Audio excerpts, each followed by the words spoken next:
Bonsoir à vous. Vous êtes un grand spécialiste du continent africain. Tout d'abord, comment l'Afrique a fait face à la crise sanitaire? On en a très peu parlé dans les médias. On a l'impression qu'elle a été épargnée. Est-ce le cas? Elle a été épargnée à des degrés divers et selon les régions.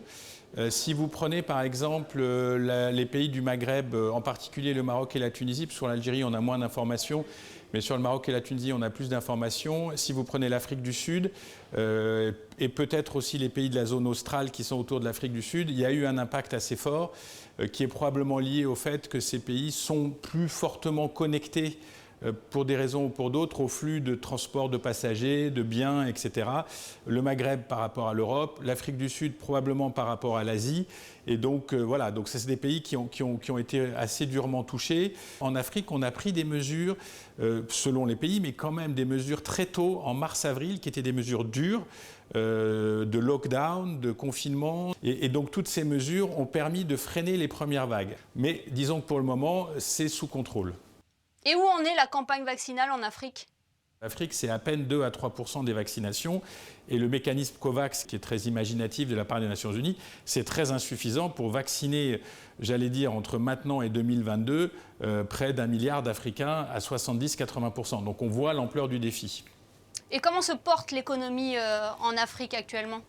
Si sur le plan médical et épidémique, on a relativement résisté, il y a un coût économique qui est extrêmement puissant, extrêmement négatif, parce que d'une part, les lockdowns et les mesures de contrainte ont durement touché une population qui est très largement dans les secteurs informels. Et deux, l'Afrique a été aussi coupée d'un certain nombre d'écosystèmes globaux. Et donc se pose une question globale qui est celle du refinancement de la croissance en Afrique sur les années à venir. L'Afrique parle de 200 à 300 milliards de dollars, je n'ai plus exactement les chiffres, mais c'est l'ordre de grandeur pour les années à venir et on en est loin aujourd'hui en termes de mobilisation des capitaux. Oui, parce que c'est un continent qui a de l'avenir économiquement parlant.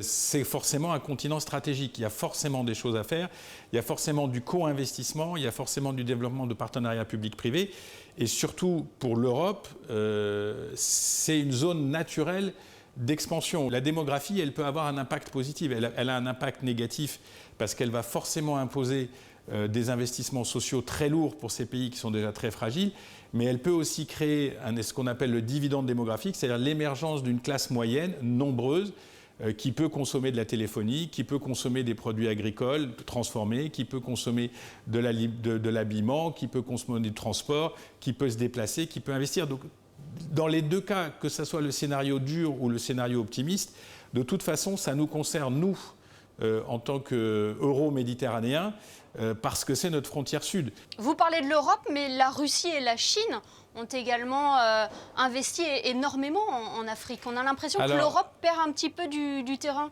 L'Europe, il y a beaucoup de contraintes, de compliance, d'assurance des investissements. Il y a eu un désamour aussi de l'Europe, disons un désintérêt qui était lié à la grande crise africaine des années 80-90, crise de la dette, effondrement des matières premières.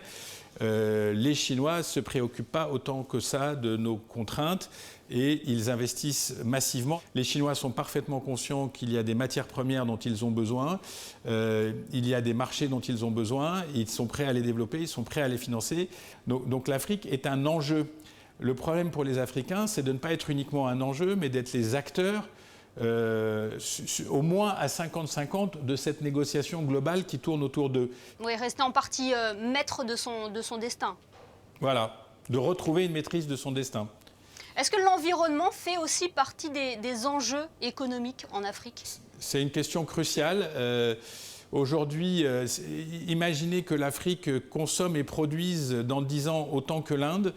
Et vous avez une idée de ce que peut représenter l'Afrique dans les questions du développement durable à moyen terme. Donc il y a un équilibre à trouver entre le Sud et le Nord sur cette question, qui est un équilibre essentiel parce qu'il n'y a pas de frontières. Si vous créez du changement climatique en Afrique, si on crée du CO2 en Afrique, il ne va pas rester qu'en Afrique, il va se déplacer. Si on déforeste en Afrique pour des questions énergétiques, la déforestation affectera le climat global. Si on déforeste l'Afrique centrale à la même vitesse que l'Amazonie, on aura des impacts pour toute la planète. Donc ce débat-là est très important. Et la deuxième partie du débat, c'est que l'Afrique a besoin de croissance. Comme elle a besoin de croissance, elle a besoin d'énergie. et que cette énergie, si elle doit être durable, elle est extrêmement coûteuse. C'est plus facile de financer une centrale à charbon ou de faire une centrale à charbon ou une centrale à pétrole que de faire une centrale au gaz ou une éolienne ou de la tourbe ou du solaire. Et donc il faut trouver les mécanismes de cofinancement pour que cette transition énergétique africaine se fasse sur les 20, 30, 40 prochaines années, mais en partageant les coûts et en partageant les investissements. Merci infiniment Ziad Limam d'avoir été avec nous sur Monaco Info pour nous apporter un éclairage sur le continent africain et son économie. Merci. Merci, à bientôt.